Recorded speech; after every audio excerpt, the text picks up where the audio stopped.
स्वागत है आप सबका कहानी कोड पर।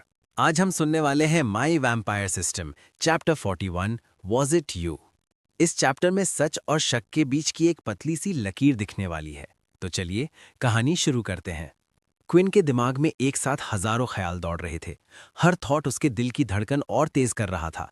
कहीं उन्हें उसकी एबिलिटी के बारे में तो नहीं पता चल गया, कहीं वो उसे फोर्स करके सब कुछ छीन लेने वाले तो नहीं, या फिर क्या लूप ने उन्हें बता दिया था कि ब्रैंडन को मारने वाला वही था।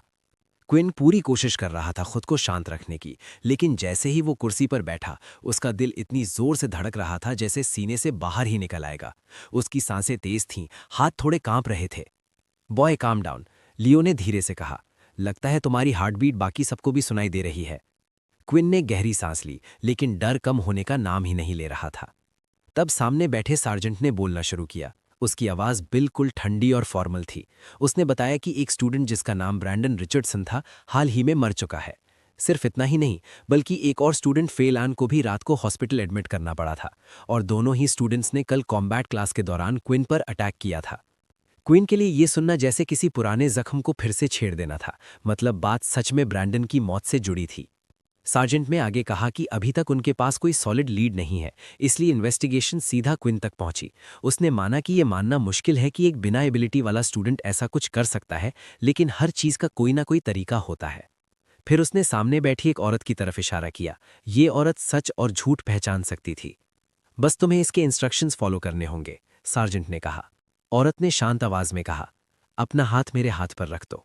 जैसे ही क्विन ने अपना हाथ उसके हाथ पर रखा, उसे अपने पूरे शरीर में एक अजीब सी शांति महसूस हुई। डर जैसे धीरे धीरे पिघलने लगा। उसी वक्त सिस्टम की आवाज उसके दिमाग में गूंज उठी। एक एबिलिटी डिटेक्ट हुई थी और उस एबिलिटी को ब्लॉक करना मुमकिन नहीं था। औरत ने सीधा सवाल पूछा, क्या तुमने कल रात ब्रैंडन रिचर्डसन को मारा? क्विन का दिमाग बिल्कुल हल्का हो गया, जैसे वो बादलों के ऊपर तैर रहा हो। बिना किसी हेजिटेशन के उसके मुंह से सच निकल आया, नहीं, मैंने नहीं मारा। औरत ने कुछ पल और उसका हाथ पकड़े रखा, फिर छोड़ दिया। ये सच बोल रहा है। उस पल जैसे पूरे रूम का प्रेशर खत्म हो गया। लियो ने भी रिलीफ की सांस ली और बोला कि उसे पहले से ही यकीन था कि क्विन ऐसा कुछ नहीं कर सकता, क्योंकि वो सिर्फ एक लेवल 1 था। सार्जेंट ने इन्वेस्टिगेशन क्लोज करते हुए कहा कि अब उनके पास कोई लीड नहीं बची। ऐसे एक्सीडेंट्स कभी कभी हो जाते हैं। उन्होंने क्विन का टाइम वेस्ट करने के लिए माफी मांगी और उसे क्लास में लौटने को कह दिया। अगले ही पल गार्ड्स ने लियो और क्विन को पकड़ा और दोनों वापस वेपन्स हॉल में टेलीपोर्ट हो गए। रास्ते में लियो ने क्विन से कहा कि उसकी हार्ट बीट देखकर उसे एक पल के लिए शक हुआ था, लेकिन अब वो खुश था कि क्विन निर्दोष निकला। एक प्रॉमिसिंग स्टूडेंट को खोना वो बर्दाश्त नहीं कर पाता। क्लास में वापस आते ही लैला क्विन के पास आ गई। उसकी आंखों में चिंता साफ दिख रही थी। क्विन ने पूरा इंसिडेंट उसे बता दिया। लैला ब्रैंडन की मौत सुनकर शॉक्ड थी, लेकिन ये जानकर खुश थी कि क्विन बिल्कुल क्लियर हो चुका है। फिर लैला ने धीरे से एक बात कही जो क्विन के लिए और भी ज्यादा डेंजरस थी। उसने कहा, तुम बुरा मत मानना, लेकिन क्या हो सकता है कि ये सब वार्डन ने किया हो? क्विन हैरान रह गया। लैला ने समझाया कि वार्डन का बिहेवियर शुरू से ही अजीब था। एक लेवल 5 यूजर का एक लेवल 1 के इतने करीब आना, फिर उस पर बार बार रिएक्ट करना, सब कुछ नॉर्मल नहीं लगता। क्विन मान तो रहा था कि वार्डन थोड़ा क्रेजी है, लेकिन उस हद तक भी नहीं। या शायद कॉम्बैट क्लास खत्म होने के बाद भी क्विन का दिमाग शांत नहीं था। वार्डन उस रात अपने रूम में भी नहीं था। वो था कहाँ? इसी बीच सेकेंड ईयर स्टूडेंट्स ने सब फर्स्ट ईयर्स को असेंबली हॉल में बुलाया। लगभग 100 स्टूडेंट्स वहां जमा हो चुके थे। ना कोई टीचर, बस सेकेंड ईयर्स। स्टेज पर मोमो खड़ा था। उसने कहा कि कोई सिस्टम के खिलाफ जाने की कोशिश कर रहा है, और जो ऐसा करता है उसका अंजाम क्या होता है आज सब देखने वाले हैं। पर्दे खुले और स्टेज पर एक खून से लथपथ स्टूडेंट बंधा हुआ था। क्विन की सांस अटक गई। वार्डन? और यहीं से कहानी एक और अंधेरे मोड़ पर मुड़ जाती है। अगर आप जानना चाहते हो आगे क्या होगा, तो कहानी कोड के साथ जुड़े रहिए, क्योंकि अब जो आने वाला है वो सिर्फ शुरुआत है। स्वागत है आप सबका कहानी कोड पर। आज हम सुनने वाले हैं my vampire system chapter 42 target practice. यहाँ सिर्फ ट्रेनिंग नहीं होने वाली, यहाँ इंसानियत का टेस्ट होने वाला है। चलिए कहानी शुरू करते हैं। आखिरकार सारे first year students assembly hall में इकट्ठा हो चुके थे। हॉल के अंदर हल्की हल्की बातें हो रही थीं, पर सबके चेहरों पर एक अजीब सा टेंशन था। सबको एक बात साफ दिख रही थी, यहाँ एक भी टीचर मौजूद नहीं था। सिर्फ सेकेंड ईयर स्टूडेंट्स खड़े थे और उनके शर्ट्स पर लगा रैंक बैज ही उनकी अथॉरिटी दिखाने के लिए काफी था। सब आ गए? मोमो ने पूछा। हाँ, डेल की क्लास और वेपन्स कॉम्बैट क्लास के सब स्टूडेंट्स यही हैं। किसी ने जवाब दिया। मोमो के चेहरे पर एक ठंडी सी मुस्कान आ गई। तो फिर शो शुरू करते हैं। अगले ही पल उसने एक रस्सी खींच दी। स्टेज के पर्दे धीरे धीरे खुले और जो सामने आया उसे देखकर कई स्टूडेंट्स की सांसें रुक सी गईं। एक लड़का खून से लथपथ, बुरी तरह पिटा हुआ, एक बड़े से लकड़ी के बोर्ड पर बंधा हुआ था। वो कोई और नहीं, वार्डन था। क्विन का सीना भर आया। उसकी आंखें उस हालत पर टिकी रह गईं। उसे समझ ही नहीं आ रहा था कि कोई इतनी बेरहमी से कैसे खड़ा रह सकता है और इस सब को नॉर्मल समझ सकता है। इसी बीच कुछ सेकेंड ईयर स्टूडेंट्स बड़े बड़े कार्ड्स ले आए, जिनमें काले रंग के गोल पत्थर भरे हुए थे। मोमो ने उनमें से एक पत्थर उठाया और उसे सबके सामने दिखाया। ये एक मेटल बॉल है, मोमो बोलना शुरू हुआ, जिसमें बीस्ट क्रिस्टल की पावर एम्बेड की गई है। जब इंसान ने बीस्ट क्रिस्टल्स को अपने वेपन्स के साथ मिक्स करना सीखा, तब वॉर का पूरा फ्लो बदल गया। लेकिन जो तुम फर्स्ट ईयर्स को नहीं सिखाया जाता, वो ये है कि बीस्ट वेपन्स तब तक काम नहीं करते जब तक तुम अपनी एबिलिटी से उन्हें एक्टिवेट ना करो। वो बॉल हाथ में पकड़े हुए आगे बोला, जैसे तुम अपनी एबिलिटी अपने बॉडी के अंदर एक्टिवेट करते हो, वैसे ही तुम्हें अपनी एबिलिटी को इस बॉल पर फोकस करना होता है। इसे अपने बॉडी का ही हिस्सा समझो। अचानक मोमो के हाथ में पकड़ी बॉल का रंग काले से बदलकर हरा हो गया। देखा, एक्टिवेट हो गई। असली वेपन्स का रंग चेंज नहीं होता, लेकिन ये बॉल सिर्फ ट्रेनिंग के लिए है। रंग बदलने का मतलब है पावर इंक्रीज हो चुकी है। क्विन का दिमाग सिस्टम की बातों से जुड़ने लगा। बीस्ट वेपन्स, एक्टिवेशन, फोकस, सब कुछ धीरे धीरे क्लियर हो रहा था। लेकिन उसका ध्यान बार बार वार्डन पर जा रहा था, जो सांस लेने के लिए भी स्ट्रगल कर रहा था। तब एक फर्स्ट ईयर स्टूडेंट ने हिम्मत करके हाथ उठाया। सर, क्या टीचर्स को इस सब के बारे में पता है? पूरे हॉल में सन्नाटा छा गया। सब जानते थे कि जवाब क्या होगा। अगले ही पल एक सेकेंड ईयर स्टूडेंट आया और उस लड़के के चेहरे पर पंच मार दिया। एक नहीं, दो नहीं, लगातार पंचेस, जब तक वो लड़का बेहोश होकर गिर नहीं गया तब तक। अब और कोई सवाल? मोमो ने शांत आवाज में पूछा। किसी ने भी मुंह खोलने की हिम्मत नहीं की। गुड, मोमो ने कहा। आज हम टारगेट प्रैक्टिस करेंगे। वार्डन को स्टेज से उतारकर नीचे लाया गया, बिल्कुल फर्स्ट ईयर स्टूडेंट्स के बीच। वो बोर्ड जिसमें वो बंधा था स्पेशल था। बुलेट भी उसे पेनिट्रेट नहीं कर सकती थी। सिर्फ बीस्ट वेपन की पावर ही उसे तोड़ सकती थी। रूल सिंपल है, बॉल एक्टिवेट करो और टारगेट पर फेंको। क्विन ने आसपास सुना। लोग डर के मारे फुसफुसा रहे थे। कोई कह रहा था ये गलत है, कोई कह रहा था टीचर्स कुछ नहीं करेंगे। सब जानते थे सेकेंड ईयर्स ये सब इसीलिए कर रहे हैं क्योंकि उन्हें पता है उनका कोई कुछ नहीं बिगाड़ सकता। मोमो की नज़र भीड़ में घूमती हुई अचानक क्विन पर टिकी। मैं भूल ही गया था, ये लड़का वार्डन हम सेकेंड ईयर्स को छुप छुप कर टारगेट कर रहा था। वार्निंग के बाद भी नहीं माना। आज तुम सबके लिए एक एग्जाम्पल है ये। क्रेट से सारी बीस्ट बॉल्स जमीन पर गिरा दी गईं। इतनी बॉल्स थीं कि हर स्टूडेंट कम से कम एक बार वार्डन पर थ्रो कर सकता था। तो कौन पहले जाना चाहेगा? एक सेकेंड ईयर ने कहा। अगर कोई वॉलंटियर नहीं करेगा तो मैं खुद चुन लूंगा। कोई आगे नहीं आया। आखिरकार एक ब्राउन हेड लड़की को पकड़ा गया और उसके हाथ में बॉल थमा दी गई। वो कांप रही थी। मैं नहीं कर सकती, उसने कहा। अच्छा, तो फिर तुम बोर्ड पर आना चाहती हो? लड़की का चेहरा पीला पड़ गया। वो इधर उधर देखने लगी, शायद कोई उसका साथ दे दे, लेकिन सब ने नजर झुका ली। उसने आंखें बंद करके फोकस किया। बॉल हल्की सी हरा रंग लेने लगी। बहुत ही कमजोर एक्टिवेशन। एक्सपेक्टेड, सेकेंड ईयर हंसा। लेवल 2 यूजर से और क्या उम्मीद? अब फेंको। डर के मारे लड़की ने पूरी ताकत से बॉल फेंकी, लेकिन वो वजन में भारी थी। बॉल वार्डन तक पहुंची ही नहीं। चल निकल, आवाज आई। नेक्स्ट। अगला लड़का आया, लेवल 2.5 यूजर। उसकी बॉल ज्यादा हरा चमक रही थी। उसने बिना ज्यादा सोचे बॉल फेंक दी। सीधा वार्डन के पेट पर लगी। वार्डन के मुंह से खून निकल आया। वो जोर से खांसने लगा। परफेक्ट हिट, सेकेंड ईयर बोला। ऐसे ही होना चाहिए। पीछे खड़ी लैला का खून खौलता जा रहा था। ये सब गलत था। उसने क्विन से कहा, लियो को बुलाओ, सिर्फ वही रोक सकता है। पर जब उसने पीछे देखा, क्विन वहां था ही नहीं। तब अचानक एक आवाज आई, पिक मी, मैं ट्राई करना चाहता हूं। क्विन आगे खड़ा था। चेहरे पर हल्की सी मुस्कान थी। लैला शॉक में थी। उसका दिमाग एक ही बात पूछ रहा था, ये लड़का आखिर करना क्या चाहता है? और यहीं से कहानी और ज्यादा खतरनाक होने वाली है। आगे क्या होगा ये जानने के लिए कहानी कोड के साथ बने रहिए, क्योंकि अब जो आने वाला है वो सिर्फ टारगेट प्रैक्टिस नहीं होगा। स्वागत है आप सबका कहानी कोड पर। आज हम कंटिन्यू कर रहे हैं my vampire system chapter 43 fighting back. अब ये सिर्फ सहने की कहानी नहीं रही, अब बात पलटवार की है। चलिए शुरू करते हैं। क्विन जैसे ही आगे आया और वॉलंटियर किया, नैनो के दिमाग में तुरंत शक पैदा हो गया। वो जानता था क्विन और वार्डन दोस्त थे, फिर भी क्विन खुद को आगे क्यों ला रहा था? कहीं ना कहीं उसे लग रहा था ये लड़का कुछ न कुछ जरूर करने वाला है। सच तो ये था कि ये पूरा ड्रामा हर साल होता था। एकेडमी की एक गंदी ट्रेडिशन बन चुकी थी, जब सेकेंड ईयर्स फर्स्ट ईयर्स को ये दिखाते थे कि पावर क्या होती है, ताकि नए स्टूडेंट्स ज़्यादा उड़ ना जाएं और उन्हें समझ आ जाए कि उनसे काफ़ी ऊपर लोग मौजूद हैं। ये सब इसलिए होता था ताकि फर्स्ट ईयर्स और ज़्यादा मेहनत करें, ज़्यादा पावर के पीछे भागें। पर इस बार बात हद से ज़्यादा आगे बढ़ चुकी थी। शुरू में वार्डन को सिर्फ वार्निंग दी गई थी, लेकिन जब उसने पलटकर सेकेंड ईयर्स पर ही अटैक करना शुरू किया, तब नैनो और उसके ग्रुप ने डिसाइड किया कि उसे उसकी औकात दिखानी होगी। उन्होंने सोचा था एक बार पिटाई काफ़ी होगी, लेकिन वार्डन नहीं रुका। वो लगातार कमज़ोर सेकेंड ईयर्स को निशाना बना रहा था। इसीलिए उन्होंने फैसला किया, इस बार पनिशमेंट सबके सामने होगी, ताकि फ्यूचर में कोई भी सर उठाने की हिम्मत न करे। क्विन ने पूरे हॉल पर एक नज़र डाली।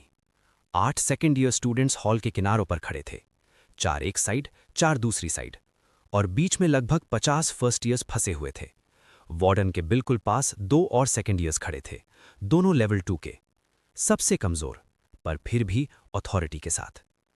असली प्रॉब्लम था मोमो, लेवल 6, और उसके साथ 2 और स्टूडेंट्स लेवल 4 के। क्विन जानता था कोई फर्स्ट ईयर मदद के लिए आगे नहीं आएगा। सबसे स्ट्रांग फर्स्ट ईयर एरिन थी, वो भी सिर्फ लेवल 5। नंबर ज्यादा होने के बावजूद डर ही सबसे बड़ा रीजन था।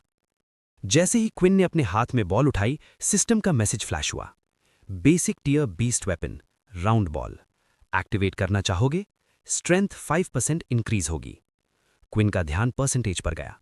ये वही नंबर था जो उसके गॉन्टलेट्स देते थे, मतलब सिस्टम खुद ही बीस्ट वेपन एक्टिवेट कर सकता था। एक्टिवेट। ब्लैक बॉल तेज रोशनी के साथ चमक उठी, इतनी ज्यादा चमक जो किसी और स्टूडेंट की बॉल में नहीं दिखी थी। मोमो के चेहरे का रंग बदल गया। इम्पॉसिबल, बेसिक टियर वेपन को इतना क्लीन एक्टिवेशन, कम से कम 5% बूस्ट। अगर इसके पास हायर टियर वेपन होता तो? उसके दिमाग में एक ही सवाल घूम रहा था, ये लड़का तो लेवल 1 था ना? क्विन धीरे धीरे वार्डन के सामने जाकर खड़ा हो गया। दोनों के बीच 5 मीटर का फासला था। हम ये पावर्स क्यों रखते हैं? क्विन ने बुलंद आवाज में कहा। क्या सिर्फ इसलिए ताकि हम कमजोरों को कुचल सकें, या फिर अपने दोस्तों और फैमिली को बचाने के लिए? वार्डन ने मुश्किल से सिर उठाई। वो समझ गया था क्विन क्या करने वाला है।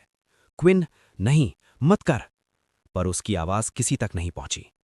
मुझे पूरी जिंदगी पिटाई मिली है, तो अगर आज एक और पिटाई मिल जाए, मुझे फर्क नहीं पड़ता। अगली ही सेकंड क्विन ने पूरी ताकत से बॉल फेंकी। 16 स्ट्रेंथ पॉइंट्स और ऊपर से 5% बूस्ट। बॉल बिजली की तरह छूटी। सबको लगा बॉल सीधा वार्डन को लगेगी, पर नहीं। बॉल जाकर उस सेकेंड ईयर के पेट में लगी जो बोर्ड के पास खड़ा था।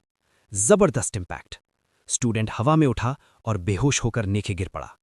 50 XP gained, 175 out of 400 XP. तुम लोग क्या देख रहे हो? पकड़ो उसे, मोमो चिल्लाया। क्विन जानता था वो सबको हरा नहीं सकता, इसलिए उसका प्लान था जितना ज्यादा केओस उतना बेटर। वो 2 लेवल 4 स्टूडेंट्स उसकी तरफ बढ़े, पर क्विन उनकी तरफ जाने के बजाय सीधा फर्स्ट ईयर्स के बीच घुस गया। जमीन से 2 और बॉल्स उठाईं और कमजोर लेवल 2 स्टूडेंट्स को निशाना बनाया। एक बॉल मिस हुई, दूसरी सीधे टारगेट पर। 50 XP gained, 225 out of 400 XP. Quinn का प्लान काम कर रहा था। हर लेवल अप के साथ एक नई एबिलिटी मिलती, बस एक लेवल और शायद वो जीत सकता था। जो भी इस लड़के को पकड़ेगा या मारेगा, उसे कोई पनिशमेंट नहीं मिलेगी, मोमो चिल्लाया। फर्स्ट ईयर्स एक दूसरे को देखने लगे, कंफ्यूजन, डर, गुस्सा। तुम पर भरोसा क्यों करें? लाइला ने कहा। अभी तुमने सवाल पूछने पर पिटवा दिया, कल क्या करोगे? मोमो ने गुस्से में कहा। तो फिर सब पर अटैक करो। 2 लेवल 4 स्टूडेंट्स ने बिना सोचे अपनी एबिलिटीज चार्ज करनी शुरू कर दी। पानी का एक तेज ब्लास्ट आया, पर उससे पहले ही एक आइस अटैक ने उसे जमाकर जमीन पर गिरा दिया। स्वॉर्ड निकालते हुए एरन आगे आई। तुमने पहले अटैक किया, अब मैं भी पीछे नहीं हटूंगी। हाँ, एक लेवल ज्यादा होने से कुछ नहीं होता, एक सेकंड ईयर हंसा। तब एक एरो आया, पर अर्थ वॉल ने उसे रोक लिया। वो अकेली नहीं है, लाइला बोली। सच ये था कि लाइला पहले इन्वॉल्व नहीं होना चाहती थी, पर जब क्विन खुद जान पर खेल रहा था और फर्स्ट ईयर्स को भी चोट लगने वाली थी तो पीछे रहना मुमकिन नहीं था। एरिन और लाइला ने हाई लेवल स्टूडेंट्स को एंगेज कर लिया और क्विन ने सोचा अब मौका है। पर तभी एक तेज पतली चीज उस पर आई। रिएक्ट करने का मौका भी नहीं मिला। सीने को चीर कर वो अटैक गुजरा और क्विन जमीन पर जा गिरा। 13 आउट ऑफ 20 एचपी। एक ही अटैक में 7 एचपी। क्विन ने देखा मोमो खड़ा था, हाथ में बीस्ट वेपन विप। तुमने बहुत हंगामा कर दिया। चाहे तुम कितना भी स्मार्ट हो, तुम हो सिर्फ लेवल 1। क्विन उठ भी नहीं पाया था कि बाकी के 6 सेकंड ईयर्स ने उसे घेर लिया। दूर बंधे हुए वार्डन ने सब कुछ देखा। उसका दिल टूट रहा था। ये सब मेरी वजह से हो रहा है, मुझे मदद करनी होगी। तब उसके दिमाग में एक आवाज गूंजी, अगर तुम मदद करना चाहते हो तो मुझे कंट्रोल दे दो। और यहीं से कहानी लेने वाली है एक और डार्क मोड। आगे क्या होगा, वार्डन का राज क्या है और क्या क्विन बचेगा, ये सब जानने के लिए बने रहिए कहानी कोड के साथ। स्वागत है आप सबका कहानी कोड पर। आज हम सुनने वाले हैं my vampire system chapter 44 finally free. इस चैप्टर में गिल्ट, बिट्रेयल, पावर और एक ऐसी आज़ादी है जो सिर्फ जंजीरें नहीं तोड़ती बल्कि एक नए शैतान को जन्म देती है। तो चलिए कहानी शुरू करते हैं। असेंबली हॉल के अंदर माहौल बिल्कुल जंगल जैसा हो चुका था। हर तरफ एबिलिटीज टकरा रही थीं, जमीन कांप रही थी और हवा में डर साफ महसूस हो रहा था। इसी भीड़ में एक लड़का था जो शुरू से ही वहां मौजूद था, लेकिन कभी सामने नहीं आया। न लड़ रहा था, न भाग रहा था, बस भीड़ के बीच छुपा हुआ था। उसका नाम था पीटर। पीटर का दिल जोर जोर से धड़क रहा था। जब उसकी नज़र स्टेज पर खड़े क्विन पर पड़ी, जो वार्डन को बचाने के लिए आगे आया था, तो पीटर के सीने में गिल्ट किसी बोझ की तरह गिर पड़ा। उसे सब याद आ गया, हर चीज। क्योंकि सच ये था, वार्डन जो स्लैब पर बंधा हुआ था, उसकी इस हालत का सबसे बड़ा जिम्मेदार पीटर खुद था। कुछ दिन पहले सेकेंड ईयर स्टूडेंट्स पीटर के पास आए थे। उनकी बातें फ्रेंडली नहीं थीं, बल्कि सीधी धमकी थी। उन्होंने एक डील रखी थी, अगर पीटर वार्डन को किसी तरह असेंबली हॉल ले आए तो उसे सेकेंड ईयर्स का प्रोटेक्शन मिलेगा, और अगर मना किया तो टॉर्चर। ऐसा टॉर्चर जिससे बचने का कोई रास्ता नहीं होता। पीटर जानता था उसके पास कोई चॉइस नहीं है। अगर उस दिन मना करता तो भी तोड़ दिया जाता। तो फिर लड़ने का मतलब ही क्या था जब एंड रिजल्ट वही होना था। कॉम्बैट क्लास के बाद पीटर ने वार्डन से रिक्वेस्ट की थी कि वो असेंबली हॉल चलें और थोड़ा और प्रैक्टिस करें। वार्डन ने बिना ज्यादा सोचे हाँ कर दी। लेकिन जैसे ही वो हॉल के अंदर गए, वहां पहले से ही ट्रैप तैयार था। मोमो और बाकी सेकेंड ईयर स्टूडेंट्स अंधेरे में छुपे हुए थे। जैसे ही मौका मिला, सब एक साथ बाहर आए और वार्डन पर टूट पड़े। और उस पल जो चीज पीटर ने कभी एक्सपेक्ट नहीं की थी, वही हो गई। अटैक के बीच वार्डन ने पलटकर पीटर को धक्का दे दिया, उसे साइड में गिरा दिया। भाग जा, ये सब मेरी वजह से है, वार्डन की आवाज आई। वार्डन को लगा था कि सेकेंड ईयर्स उसके पीछे इसलिए पड़े हैं क्योंकि वो अकेला अकेला उन्हें टारगेट कर रहा था। मोमो के गैंग को धीरे धीरे कमजोर कर रहा था। उसे अंदाजा ही नहीं था कि असल वजह कुछ और थी। पीटर डर के मारे भाग गया। बाद में वो सबके साथ वापस हॉल में आया। लेकिन जब उसने देखा कि क्विन, जो खुद उसी की तरह कमजोर माना जाता था, सेकेंड ईयर्स के सामने खड़ा हो गया है, तब पीटर का दिल अंदर से टूट सा गया। उसने दोस्ती के साथ धोखा किया था, और इसी पल पीटर ने फैसला कर लिया, वो इस गलती को ठीक करेगा, चाहे जैसे भी। जब सबकी नजर फाइट्स पर थी, पीटर चुपचाप असेंबली हॉल से निकल गया। हॉल के सेंटर में एरिन और Laila 2 level 4 second year students का सामना कर रही थीं। फर्स्ट ईयर्स दूर दूर खड़े थे, न मदद कर रहे थे, न भाग रहे थे। सब कंफ्यूज थे। गलत साइड लेने का मतलब सीधा हॉस्पिटल या वर्स। तू स्विच कर लेगा? एक सेकेंड ईयर बोला। मेरी वाटर एबिलिटी उस लड़की के अगेंस्ट वीक है। हाँ, तू लेवल 2 वाली ले ले, बस जल्दी खत्म कर देना। अगला ही पल और दोनों सेकेंड ईयर्स अटैक के लिए दौड़ पड़े। वाटर यूजर लैला की तरफ गया और अर्थ यूजर एरिन की तरफ। अर्थ यूजर ने जमीन पर जोर से पैर मारा। जमीन फटकर नुकीली मिट्टी का एक बड़ा स्पाइक एरिन की तरफ भागा। लेकिन एरिन बिल्कुल शांत थी। जैसे ही स्पाइक पास आया, उसने अपनी स्वॉर्ड घुमाई और एक ही स्ट्राइक में उसे आधा काट दिया। अर्थ यूजर के दिमाग में एक ही सवाल था, अगर मेरी अर्थ एबिलिटी इस तरह कट सकती है तो क्या ये एडवांस टियर बीस्ट वेपन है? सोचने का वक्त मिला ही नहीं। एरिन ने तुरंत दूसरे हाथ से बर्फ का स्पीयर बनाकर उसकी तरफ फेंक दिया। अर्थ यूजर ने मिट्टी की दीवार खड़ी कर ली, फिर दीवार को 2 हिस्सों में बांट दिया, लेकिन सामने एरिन गायब थी। अचानक उसके पैर ठंडे पड़ने लगे। नीचे देखा तो दोनों पैर बर्फ में जम रहे थे। लेवल 4 होकर भी इतने कमजोर हो? एरिन ने शांत आवाज में कहा। अगला ही पल स्वॉर्ड के हिल्ट से एक जोर का वार और लड़का जमीन पर गिर पड़ा। एरिन ने उसके हाथ पैर पूरी तरह फ्रीज कर दिए। फर्स्ट ईयर्स हैरान रह गए, ये इतनी आसानी से कैसे जीत गई? लेवल 4 और 5 की फाइट इतनी क्लोज होनी चाहिए ना? सच ये था कि यहां डिफरेंस पावर का नहीं, फाइटिंग आईक्यू का था। एबिलिटी स्ट्रांग हो या कमजोर, उसे कैसे और कब यूज करना है ये जानना ही असली ताकत होती है। और एरिन इसमें नेचुरली गिफ्टेड थी। लेकिन लैला के लिए फाइट इतनी आसान नहीं थी। आर्चर होने के नाते उसकी स्ट्रेंथ डिस्टेंस और सरप्राइज में थी। यहां दोनों चीज नहीं थी। हर एरो पानी की दीवार में फंस जाता। थककर वाटर यूजर ने एक पानी का गोला उसकी तरफ मारा। अटैक सीधा लैला के पेट पर लगा। वो हवा में उड़ी और वार्डन के पास जा गिरी। वाटर यूजर उसकी तरफ भागा, उसे खत्म करने के लिए। लैला उठना चाहती थी, लेकिन दर्द ने इजाजत नहीं दी। तभी एक आवाज आई, मुझे फ्री कर दे, मैं उसे संभाल लूंगा। लैला ने ऊपर देखा। वार्डन, हरी, मेरा पैर टच करो। लैला का दिल मना कर रहा था। उसे अभी भी उस दिन वाली फीलिंग याद थी, लेकिन और कोई चॉइस नहीं थी। उसने क्रॉल करके वार्डन का पैर छुआ। जंजीरें कांपने लगीं। जोर लगाओ, जल्दी, वार्डन चीखा। लैला की टेलीकिनेसिस अकेली काफी नहीं थी, लेकिन दोनों ने मिलकर पुश किया और आखिरकार जंजीरें टूट गईं। वार्डन खड़ा हुआ, अपने हाथ घुमाए, पैर झटके, जैसे एक सोते हुए शैतान को जगा दिया गया हो। फाइनली इतना टाइम हो गया था। वाटर यूजर अब ज्यादा कॉशियस हो गया। पिछली बार वार्डन अर्थ यूजर था, या कम से कम उसे ऐसा लगा था। वार्डन अचानक हंस पड़ा, पागलों की तरह, और सीधा उसकी तरफ दौड़ पड़ा। पैनिक में वाटर यूजर ने 2 वाटर ब्लेड्स फेंके। वार्डन ने अजीब एंगल से बॉडी घुमाई, दोनों ब्लेड्स मिस। उसने एक काला बॉल उठाया और फेंका। वाटर वॉल बन गई। लेकिन तभी क्रैक, पीछे से पैर टूटने की आवाज आई। लड़का घुटने पर गिर गया। उसे समझ ही नहीं आया कि अटैक कहां से आया। फिर दूसरे एंकल पर। असल में वार्डन ने पीछे से बाकी ब्लैक बॉल्स खींच लिए थे। दिमाग सिर्फ सामने के अटैक पर था। आखिरी वार में 2 ब्लैक बॉल सीधा 4 आर्म्स पर गिरे। हड्डियां टूट गईं। चीख निकल गई। अब वो पानी कंट्रोल नहीं कर सकता था। और वार्डन मुस्कुराया। फाइनली मैं, रेटन, वापस आ गया हूं। और यहीं पर चैप्टर खत्म होता है, एक आजादी के साथ और एक नए खौफ के जन्म के साथ।